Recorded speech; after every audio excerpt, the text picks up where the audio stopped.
আপু আসসালামু আলাইকুম। ওয়ালাইকুম সালাম। আপু আপনার নাম কি? জান্নাতি। জান্নাতি আপু, খুব সুন্দর নাম। নামটা কে রাখছিল? আমার আম্মু। আপনার আম্মু কি করে?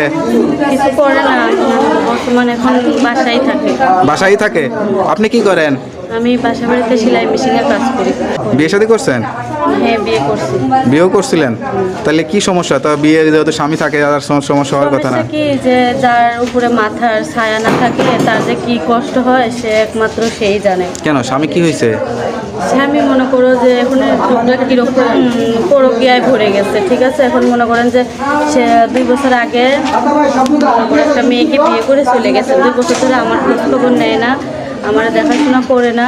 তার জন্য আমি অনেকটা কষ্ট করে প্রতিবেদনের সামনে আসছি। আচ্ছা আচ্ছা, বাচ্চা কাচ্চা আছে নাকি কোনো? হ্যাঁ, একটা বাবু আছে, একটা ছেলে বাবু আছে। তাহলে চিন্তা করেন, এই বয়সে আসলে স্বামী সন্তান নিয়ে সুখে থাকার কথা, সেই বয়সে আপনি স্বামী ছাড়া একটা বাচ্চা নিয়ে আসেন। এখন জীবনটা অন্ধকার হয়ে গেল না? এখন কেউ তো চায় না, কোনো মেয়ে তো চায় না যে আমি আমার জীবনটা অন্ধকার হয়ে যাক, ঠিক আছে। কেউ তো চায় না, কিন্তু এখন যদি ভাগ্যে থাকে হয়তো এমনও তো কেউ আছে যে তার জন্য আমার জীবনটা আলো হয়ে যাবে অনেক।